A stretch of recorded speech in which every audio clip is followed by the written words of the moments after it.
Bonjour à toutes et à tous, c'est le Kick Parade numéro 43. Salut Swan. Salut Erwan, bonjour à toutes et à tous. Bon, autant prévenir, aujourd'hui c'est un déluge de nouveautés. Oui, oui, je pense que asseyez-vous, préparez-vous un café, faites-vous un petit sandwich, réservez votre soirée parce que là, on va vous garder un petit moment. Allez, on commence par le top 10 de Kickstarter. En 10e position, c'est une entrée, c'est pas une nouveauté, mais c'est une entrée, c'est Relics of Rajaivara and Montrose Revenge Expansion. Donc on en avait parlé dans les nouveautés il y a quoi, 2 semaines. C'est ce jeu d'aventure où vous allez résoudre comment on dit, des parcours avec des meeples. Je sais pas comment tu peux appeler Oui, c'est ça. ça, c'est des espèces de puzzles un peu casse-tête à base de petits blocs qu'il va falloir déplacer pour aller récupérer des gemmes. Et plus on avance dans le jeu, plus en fait les défis vont être compliqués. Donc là, c'est une extension qui est une extension slash suite en fait, qui vient se compléter avec le jeu de base et en fait qui va raconter la suite des aventures du personnage que nous incarnons. Donc c'est du jeu purement solo. 34 000 euros, 1142 contributeurs, c'est sa dernière semaine. Allez, on passe en 9e position, Shazn Azadi, c'est l'extension de Shazn. Pareil, on en avait parlé, tu en avais parlé longuement il y a 2 semaines, donc c'est un jeu d'intrigue politique. Il en est à 120 000 euros, 1184 contributeurs et c'est une dizaine de jours. Bah, moi, je trouve que le projet, il est super, j'adore le design. En plus, je trouve que là, ils ont vraiment mis en avant l'idée que, comme plusieurs styles de révolution vont être traités, tout ce traitement en fait va être accompagné de spécialistes qui vont apporter une vraie valeur ajoutée. Donc, je trouve que vraiment sur ce type de projet, c'est ce qui pouvait se faire de mieux. En fait, il y a un côté, on en avait déjà vu pas mal de projets de ce côté-là, à savoir c'est validé plus ou moins historiquement, ça reste ludique, les parties se ressemblent pas, ça a l'air d'être plus ou moins asymétrique, etc. Et là, ça apporte vraiment une thématique qui, moi, me parle énormément. Malheureusement, pas de français et surtout un projet qui a l'air extrêmement exigeant. Clairement, j'ai pas le niveau d'anglais pour ça et j'espère un jour voir une traduction parce que c'est un jeu que j'achèterai avec grand plaisir. 8e place, c'est Solar Sphere qui a gagné 2 places cette semaine. Donc le jeu où nous incarnons des capitaines de vaisseau afin de construire une sphère de Dyson autour du Soleil. 67 000 euros, 1200 contributeurs, il reste une dizaine de jours, donc il a de quoi encore augmenter. 7e position, Limbo Eternal War 1.5, 182 000 euros, 1257 contributeurs. C'est sa dernière semaine. Gros jeu d'affrontement avec des figurines absolument magnifiques et impressionnantes. Bon, c'est un score, moi j'estime que c'est un score moyen. En même temps, je pense que le jeu d'affrontement le marché du jeu d'affrontement est assez saturé. Je pense que l'argent qu'ils ont récolté, c'est le minimum syndical pour moi. D'ailleurs, leur plafond était à 108 000 euros, hein, donc ils ont 582 000, c'est justo. Avant, c'était quand même un secteur, on va dire, un peu de niche, hein, ces jeux d'affrontement, alors qu'aujourd'hui, vraiment, il y a plein de grosses compagnies qui se sont lancées là-dedans, et avec des choses, certaines qui sont aujourd'hui intestables dans le domaine. Bon, on a on va dire des nouveaux challengers avec, par exemple, Mythic Games, qui est venu avec apporter leur pierre à l'édifice, etc. Mais c'est comme une grosse boîte derrière, donc c'est un peu dur de rivaliser avec eux. Et puis surtout, il y a Shitheori Game qui a littéralement révolutionné le jeu d'affrontement. Et c'est vrai qu'aujourd'hui, ils se positionnent vraiment en leader. D'ailleurs, ils ont annoncé la dernière campagne de Too Many Bones qui devrait arriver incessamment sous peu. Mais bon, voilà, donc c'est vrai que je peux comprendre que là, il faut vraiment attirer des fans de grosses figurines parce que c'est vrai que ce genre-là, aujourd'hui, c'est très très difficile de se démarquer de ces mastodontes. Il y en a un français d'ailleurs qui arrive dans 15 jours, on en reparlera, un jeu d'affrontement avec figurines, qui sera sur Game and Tabletop. Ça sera la première fois qu'on évoquera ce site de crowdfunding. 6e place, Soulforce Fusion, donc le deck building de Richard Garfield. Et à chaque fois j'oublie le deuxième nom, donc tu vas me le rappeler.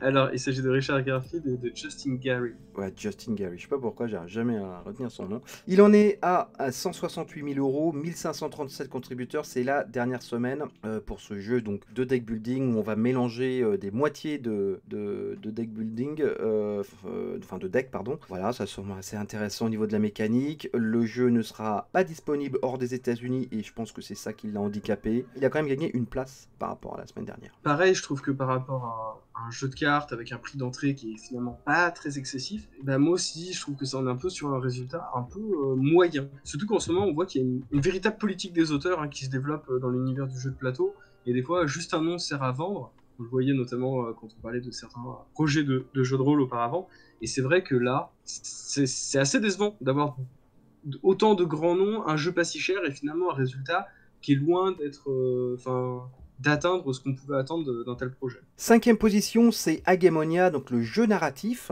183 000 euros, 1545 contributeurs. C'est une des plus grosses progressions de la semaine. 3 places. Je crois qu'ils ont fait pas mal d'efforts sur la com parce que je vois pas mal de pubs de Hagemonia sur les réseaux sociaux. Et aussi des vidéos qui n'étaient pas présentes au début de la campagne. Donc je pense qu'ils ont dû se dire que le démarrage était un peu mou. Ils ont réagi et ça a l'air de fonctionner parce que le jeu progresse. Bon, ce sont les tout derniers jours du jeu. En tout cas, ils se seront financés. Quatrième place, One Deck Galaxy. Alors ça, c'était sorti la semaine dernière. Il a gagné une place. C'est même pas un spin-off ou une suite. Enfin, c'est une adaptation de One Deck Dungeon, mais dans l'espace. Il en est à 118 000 euros, 3054 contributeurs et pas mal de jours. Une grosse quinzaine de jours. Qu'est-ce qu'ils ont ajouté cette semaine? Je crois qu'ils ont ajouté des feuilles de campagne. Tu vas pouvoir faire des campagnes, marquer ta progression petit à petit. Donc, ils continuent à développer le projet. Ouais, la semaine dernière, on s'étonnait un petit peu de l'absence de traduction française parce qu'on sait que voilà, les One Deck Dungeon étaient édités par Notes Publishing, qui sont d'ailleurs en train de préparer la troisième mouture là, qui se passerait dans les mondes marins. À l'époque, la semaine dernière, il n'y avait pas beaucoup plus d'informations sur les traductions, et là en fait il y a une actu qui est tombée qui expliquait que cette campagne effectivement ne sera dirigée que pour la version anglaise, mais qu'apparemment des partenariats ont déjà été faits pour les traductions et que certains éditeurs feront leur propre campagne de leur côté. Donc est-ce que ça sera toujours avec Notes Publishing? Parce qu'on sait que ce style de campagne alternative, principalement sur Ulule, c'est un peu ce qu'on peut retrouver notamment chez Boom Boom Games. Donc à voir qui sera le revainqueur de la localisation française. Mais ça passera peut-être par une campagne, donc affaire à suivre. Avant de passer au trio de tête sur Kickstarter, on va aborder les nouveautés et elles sont nombreuses. Je voulais commencer par un jeu narratif qui s'appelle The Stuff of Legend, qui est tiré d'une série de graphic novels, ou de bandes dessinées, qui ont été éditées dans le New York Times. Voilà, c'était original, mais qui ont eu un franc succès. Et après qui ont été édités à part en bande dessinée. C'est une BD de Mike Recht, Brian Smith et illustrée par Paul Wilson. Donc vous allez incarner des jouets d'un gamin qui s'est fait enlever par un boogeyman et vous allez pénétrer une espèce de monde assez cauchemardesque. Alors sur le papier, ça ressemble pas mal à un autre jeu narratif qui s'appelle Histoire de peluche, qui est un excellent jeu d'ailleurs, dans lequel des peluches, des doudous allaient sauver leur propriétaire, à savoir une petite fille. Sauf que là, on est quand même dans un monde beaucoup plus dark, plus violent. D'ailleurs, le système de jeu prévoit que parmi les joueurs, il pourrait y avoir un traître. Voilà, on est dans des mécaniques de jeu, un univers beaucoup plus pervers que Histoire de peluche. Il faut quand même indiquer que le jeu a été designé par Kevin Wilson, le designer de Arkham Horror et Descent. Il est disponible sur Tabletop Simulator si vous voulez l'essayer. Pour l'instant, il y en est à 70 000 euros, 803 contributeurs. Il reste beaucoup de jours, il vient de sortir. Moi, j'aimerais attirer l'attention sur Artisans of Splendid Vale, donc, qui est le nouveau jeu de Nicky Valence, donc, qui est notamment l'auteur connu pour ses adaptations de Lovecraft, avec Horreur à Arkham notamment, avec grosse gamme, les gammes Star Wars, etc. Elle a bossé pendant très très longtemps pour Fantasy Flight Game. Et dernièrement, elle s'est un peu mise à son compte, elle a proposé de nouveaux jeux, et donc là, c'est une de ses premières campagnes Kickstarter. Donc il s'agit d'un gros jeu narratif. Et visiblement, de ce que j'ai compris, elle n'avait pas vraiment apprécié on va dire le côté bifurcation vers les applications de l'univers de Lovecraft chez Fantasy Flight Games. Et donc du coup, elle essaie de proposer avec son équipe une alternative à base de plateaux sous forme de livres, donc comme on avait pu voir dans l'histoire de peluche notamment, mais aussi chaque personnage aura le droit à sa propre boîte de développement et surtout à son propre ouvrage. Et ça, je trouve ça plutôt intéressant parce qu'on va arriver sur un lieu et en fait, on va vous indiquer, chacun va aller dans son livre lire le paragraphe 938 et donc du coup, et inviter ainsi les joueurs à échanger en disant moi voilà ce que ça a créé chez mon personnage et ce qui peut être radicalement différent de ce qui va être provoqué chez un autre personnage. Et avec un système d'évolution à base de stickers qu'on va pouvoir coller pour on a débloqué du loot, bim, on va coller une nouvelle tête à notre personnage avec le chapeau qui est représenté, etc. Donc il va se faire sous forme de campagne, donc c'est une très grosse boîte. Pardon. Le jeu est sorti il n'y a pas très longtemps, c'est déjà un sacré succès à MetaVie, qu'on va le voir arriver dans le top 10 incessamment sous peu, donc je ne vais pas développer beaucoup plus que ça, puisque on va se laisser la peine de l'étudier dans les semaines à venir. En tout cas, pour le moment, on est presque à 1000 contributeurs, 84 000 euros. Il reste 15 jours, donc voilà, on en entendra sûrement parler. Eh ben écoute, moi j'enchaîne avec un jeu de figurines qui s'appelle Myth and Goal. C'est un jeu sur une partie de football dans l'Heroic Fantasy. Et là, ça rappelle quelque chose. Bah oui, ça rappelle Blood Bowl. Donc je trouve qu'il faut être sacrément gonflé pour venir de manière totalement frontale concurrencer Games Workshop sur l'un de leurs jeux phares et historiques, hein, parce que c'est vieux. Moi je me rappelle Blood Bowl, j'y jouais dans les années 80, il n'y avait pas encore de figurines, c'était des petits standees en carton, tu vois. Donc voilà, les mecs sont gonflés, ils débarquent, Myth and Goal. Alors il y a des petites différences. Moi je suis pas assez spécialiste de Blood Bowl hein, pour vous dire tout ce qui est différent, ce qui est mieux, ce qui est moins bien. Je sais que là ça s'active avec des cartes, les personnages s'activent avec des cartes, ce qui n'est pas le cas dans Blood Bowl il me semble. Hein. Ce sont plutôt des règles version un peu codex, un peu Warhammer. Mais bon, sinon c'est sensiblement la même chose. Hein. Vous avez deux équipes, un ballon, vous devez marquer. Évidemment les équipes sont spécialisées dans la race. Et voilà, vous avez des dés. Donc bon, les parallèles avec Blood Bowl sont quand même assez énormes. Je ne sais pas du tout s'ils vont réussir leur pari. Bon, ils sont déjà financés, hein. Ils en sont à quasiment 100 000 euros. Il y a 1100 contributeurs, donc ça marche plutôt bien. Hein. Il reste une quinzaine de jours. On verra la suite. On verra la suite parce que voilà, je trouve ça étonnant de venir marcher sur les plates-bandes de Games Workshop de manière aussi effrontée, quoi. Donc Myth and Goal, vous pouvez l'essayer. Hein. Vous pouvez l'essayer sur Tabletop Simulator. Donc je pense que pour ce genre de jeu qui va vous demander un investissement à long terme si vous vous y frottez, c'est important de le tester. Donc voilà. Bah, du coup, moi j'enchaîne avec un thème un peu plus léger. Après l'effort, le réconfort. Moi je vais parler de Sushi Boat, qui est un jeu voilà, manger des sushis, tout simplement. Qui va être distribué en France par Don't Panic Games, donc qui s'est joint à la campagne. Donc vous pouvez trouver, la page est en anglais, mais vous pouvez trouver les règles françaises un petit peu plus bas dans la page. Et en fait, le principe, c'est que vous êtes face à un plateau qui va simuler les tapis roulants qu'on retrouve dans les restaurants de sushi, surtout au Japon, avec un système de petits tokens en fait, qui vont venir représenter les assiettes de sushi. Et l'objectif va d'être d'en manger un maximum, d'essayer de comboter les couleurs, etc. Ça va être d'aller chercher des plats annexes qui vont nous donner des points supplémentaires et potentiellement déclencher les défis wasabi, donc où là ça va être une espèce de, si j'ai bien compris, de pari à mener, et si le pari est réussi, ça nous permet d'obtenir plus de points de victoire ou d'en perdre potentiellement si on a échoué. Donc après, je trouve le jeu quand même pour le moment assez cher, même si effectivement on comprend d'où vient le prix, hein. C'est quand même un plateau qui est très original, ils essaient vraiment de reproduire au maximum le monde du sushi, on va dire un peu le monde du sushi. Le monde du sushi japonais. Mais c'est vrai que pour le coup, je trouve que c'est moi qui ai eu l'occasion d'en faire quelques-uns, c'est plutôt bien illustré. Je trouve que le thème et la manière dont le jeu va être joué se répondent vraiment vraiment bien. Ce système de petits tokens à base de couleurs qui est là pour rappeler, parce que les couleurs sur les assiettes au Japon, c'est pour indiquer en fait le prix de chaque sushi. Donc ils ont réussi à détourner un peu les codes pour transformer ça en party game. Donc intéressant, affaire à suivre, mais effectivement je pense que le prix est aussi élevé parce qu'ils s'attendent à débloquer des stretch goals, donc à voir quels vont être les stretch goals qui vont arriver, et est-ce que ça justifiera le prix final. Alors moi je vais vous parler aussi d'un petit jeu qui s'appelle Cranky Chinchillas.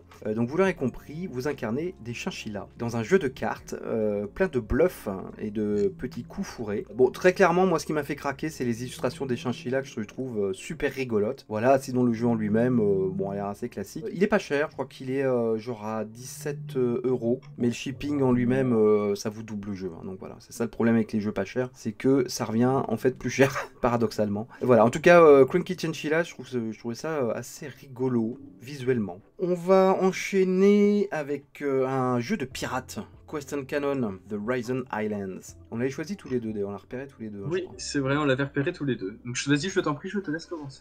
D'accord. Eh ben écoute, c'est un jeu d'exploration. Alors de pirates, oui et non, c'est du pirate dans un monde fantastique. On va vous demander d'explorer une île et ses alentours. Et vous allez avoir un plateau personnel qui va représenter votre bateau, que vous allez pouvoir stuffer. Et vous allez vous balader dans cet archipel à la rencontre de trésors et d'aventures. Évidemment, c'est un jeu compétitif. Le matériel, alors ça, c'est assez intéressant parce que le matériel est plutôt moyen. C'est pas très bling bling, mais je me dis en même temps, je pense que ça va être l'avenir. Malheureusement, je dis malheureusement parce qu'on aime tous les matériels qui ne servent à rien dans les boîtes. Donc il n'y a pas de plastique. C'est du standees avec du bois. Et voilà, je pense qu'il va falloir se faire violence, moi le premier, mais je pense que ça va être l'avenir du jeu de société parce qu'il y a un moment donné, il va falloir se calmer sur le plastique tout simplement, quoi. Voilà. Ouais, mais c'est vrai que je suis un peu d'accord avec toi. Après, en fait, le problème, c'est que je trouve peut-être que le design ne répond pas complètement à l'ambition qui est donnée. C'est-à-dire que d'un côté, j'ai l'impression que c'est très très très fourni, et d'un autre côté, c'est un peu simpliste quand on y regarde de plus près. Ça fait un peu daté, en fait. Oui, ça fait un peu vieillot. Ouais. Voilà. Après, le gameplay est assez intéressant. Bon, après, il y a toujours ce pari risqué. Hein, ça se joue minimum à 3 joueurs. Donc là, forcément, ça complique un petit peu solo, hein. la mise en place. Ah, c'est vrai qu'il y a un solo. Ouais, il y a un solo. Mais sinon, après, c'est 3. Voilà. Ouais. Mais bon, donc intéressant en termes de gameplay, en termes d'univers. Ils ont créé un lore qui leur appartient. Donc effectivement, ça m'avait fait un petit peu de l'œil. Je pense que le jeu ne s'en sort pas trop mal hein, pour un premier projet. Donc voilà, on espère qu'il continuera à tracer son petit bonhomme de chemin au milieu de tous ces gros projets qui sont présents et qui vont arriver. Alors moi j'enchaîne avec un gros jeu qui s'appelle Eastern Empires.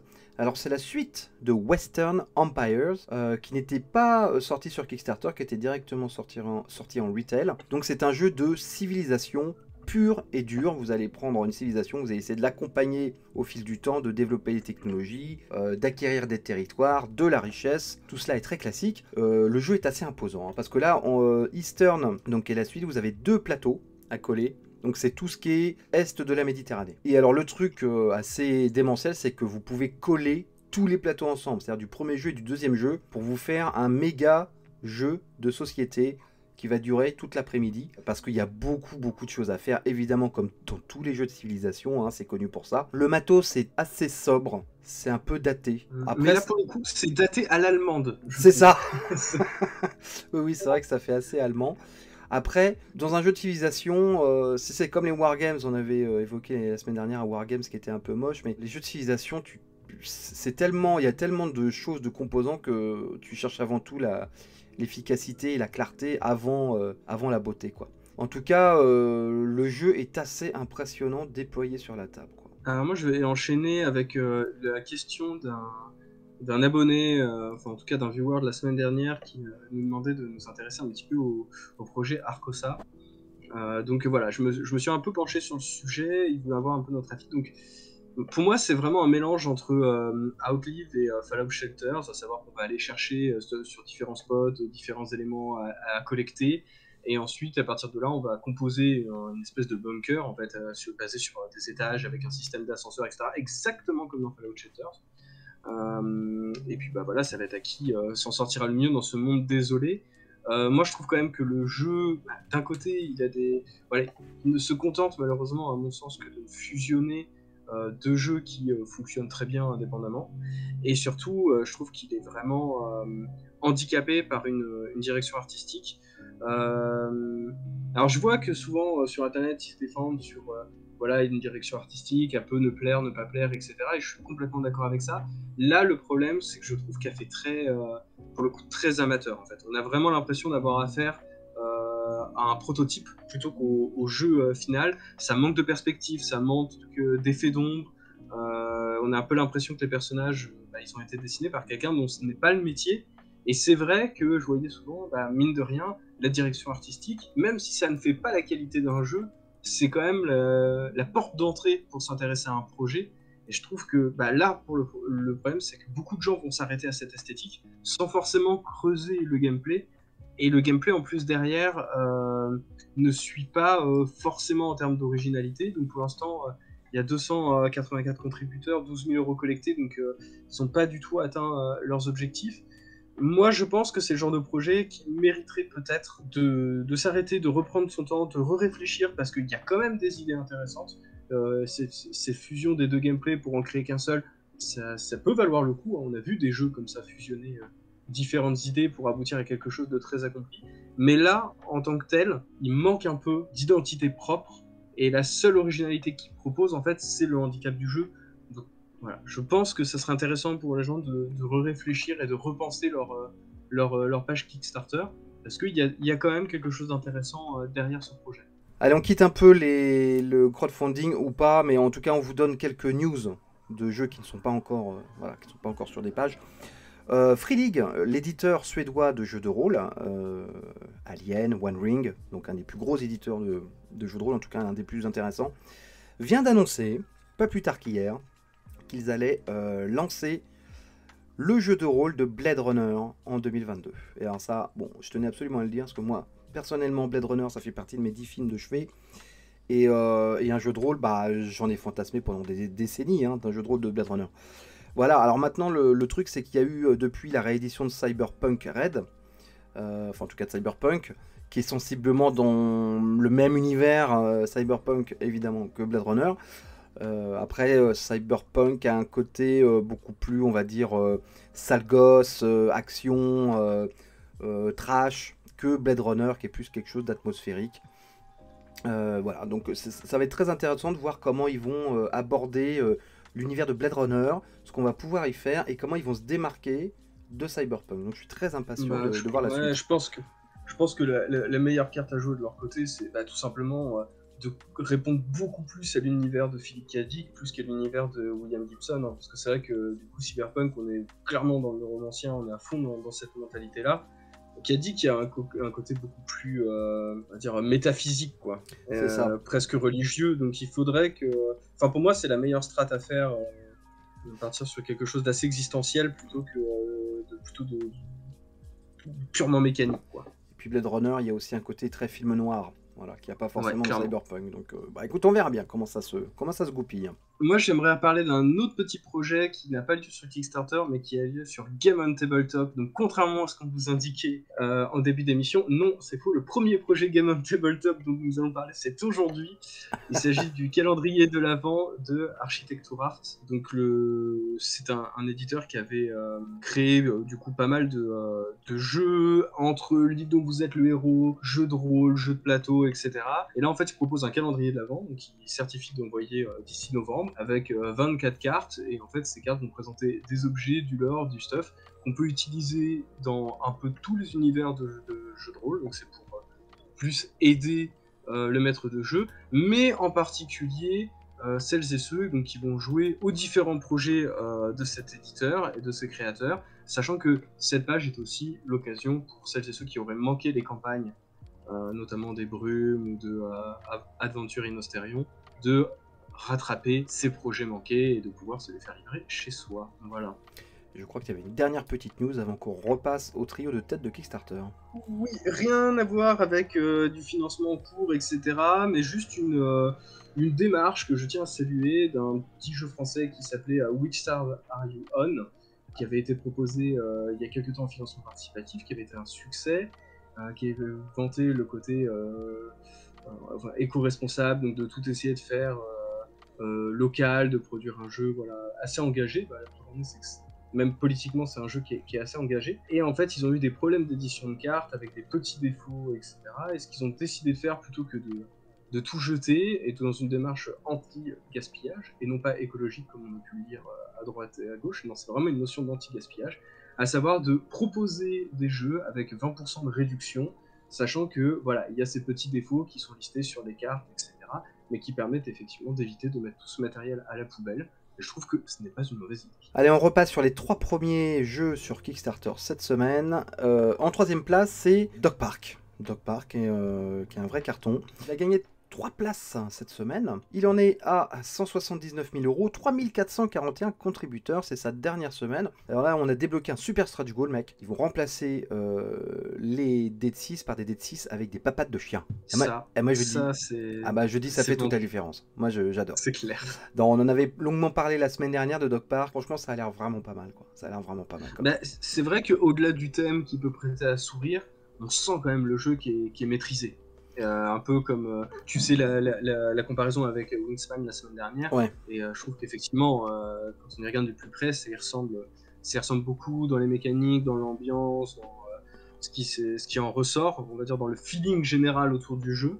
Et je trouve ça plutôt sympa, sachant que effectivement, je trouve que le jeu reste assez abordable et intéressant. Deuxième place, c'est Masters of the Universe, version Cool Mini or Not, donc version qui ne pourra pas être backée par les Européens. On le dit tout le temps, mais c'est bon de le rappeler. Il reste une petite semaine, 996 000 euros, bientôt le million. 5 583 contributeurs. Et ben ça veut dire qu'il s'est fait détrôner, parce qu'il était premier la semaine dernière. Eh ouais. Alors Masters, He-Man s'est fait botter les fesses. Bon bah écoute, il n'y a pas grand chose à dire, hein. C'est du gros mastodonte de Cool Mini or Not. On en a vachement parlé la semaine dernière, donc je te propose, en tout cas je propose aux auditeurs s'ils veulent en savoir plus de regarder l'émission de la semaine dernière, à moins que tu aies quelque chose de nouveau à ajouter. Bah, moi plus une réflexion que quelque chose sur la campagne en elle-même, c'est à savoir est-ce qu'on peut vraiment considérer cette campagne comme une réussite. Parce que finalement, on sait que bon, voilà, ça va atteindre le million. 1 million uniquement sur le continent américain, c'est pas mal. Ouais, c'est pas mal. Mais hein. c'est vrai qu'il y a la licence, c'est quand même Cool Mini or Not. Et je peux pas m'empêcher de trouver un petit côté un peu décevant dans cette campagne. En plus, on a vu vos retours, hein, on les a lus la semaine dernière, et on voit que globalement, peu d'entre vous sont vraiment hypés par cette campagne-ci. Ouais, moi non plus. Je préfère de loin le jeu d'Archon qui est dispo en Europe. Tant mieux pour nous d'ailleurs. Alors, qui est premier sur Kickstarter cette semaine? Eh bien, c'est Verdant, le jeu de plantes vertes. 149 000 euros, 5 881 contributeurs et il reste plein de jours. Hein. On avait dit qu'il y avait, c'était une campagne à 40 jours, donc là il reste un mois. Tranquille. Donc, on aura le temps d'en reparler. De Verdant, de toute cette nouvelle vague de jeux zen et cool. From the team that brought you Calico and Cascadia, donc par les créateurs de Calico et Cascadia. Et d'ailleurs c'est marrant parce que Cascadia je l'ai testé ce week-end au festival des jeux de Vichy. Voilà, et on essaye de vous avoir une boîte en avance pour vous faire un premier tour. Ça sortira fin d'année, début d'année prochaine, et c'est excellent. Voilà, ça rappelle pas mal Parks, notamment, et c'est vraiment très bien. C'est un autre sujet. En tout cas, Verdant, c'est un vrai carton, même si les chiffres ne sont pas délirants en euros, mais il y a quand même quasiment 6000 contributeurs, et en tout cas, je pense qu'il va les atteindre la semaine prochaine. Donc bravo. Voilà, sans figurines, sans affrontements, sans game trays, sans big box, juste avec des tokens de plantes vertes, des cartes. Je trouve que c'est quand même une belle performance. Après, il y a aussi un tarif abordable qu'il faut Ouais. quand même qu'on souligne. Hein. C'est vrai que voilà, c'est $29 pour la version Kickstarter. Bon, évidemment, il faut rajouter tout ce qui va autour, mais finalement, c'est vrai que c'est un jeu qui est quand même relativement abordable. Qui est joli, qui est zen.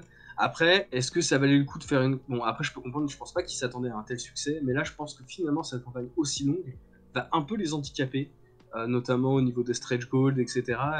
Et tu sais, il y a beaucoup de plantes vertes qui existent. Hein. C'est vrai qu'il y a beaucoup de plantes vertes. mais là, tu sens déjà que ça commence un peu à pédaler dans la semoule, quoi. Ils filent des infos au compte-gouttes, alors qu'avant, ils étaient assez généreux. Il y a assez peu d'actu, hein. Il n'y a eu qu'une seule actu depuis le début de la campagne, ce qui est quand même un peu dommage, hein, surtout pour remercier un tel succès. Je trouve que ça pourrait, vivre un peu plus. Mais à mon avis, je pense que là, ils sont en train de revoir toute leur stratégie de communication. C'est la panique. Ouais, un peu la panique, mais une bonne panique. Mais c'est con parce que là, je vois dans les cartes, il y a des bonsaïs, alors qu'ils auraient pu ne pas mettre les bonsaïs et faire une extension bonsaï, tu vois, entière. C'est vrai. Et ouais, les mecs, oh là là, consultez Kickparade avant de lancer un jeu, quoi. Non, bon, en tout cas, c'est un très beau succès. Moi, je suis un peu d'accord avec toi. D'ailleurs, je suis même pas sûr que c'est sa place sur Kickstarter, hein, pas en termes de qualité de jeu, bien sûr, mais tu l'as dit, le prix est abordable. Moi, je pense qu'on aurait pu directement sortir en boutique. C'est totalement le genre de jeu qui n'a pas forcément besoin d'une campagne Kickstarter, surtout que tu as quand même des auteurs de renom derrière. Bon, voilà, c'est leur choix, hein, mais bon, voilà. Ok, on vous souhaite une bonne fin de semaine. Salut Swan. Salut Orwan, merci à toutes et à tous de nous avoir écoutés. Merci pour tous vos retours la semaine dernière. C'est cool. Ça nous a fait vraiment plaisir que vous partagiez un peu votre expérience, que vous, dans la grosse majorité, vous validiez cette nouvelle formule. Donc voilà, on est toujours à votre écoute, donc n'hésitez pas à continuer à nous proposer des projets, à continuer à nous soumettre des idées. Merci encore, parce que cette émission elle est aussi faite pour vous et ça nous permet de l'améliorer de mois en mois. Donc encore merci. À la semaine prochaine.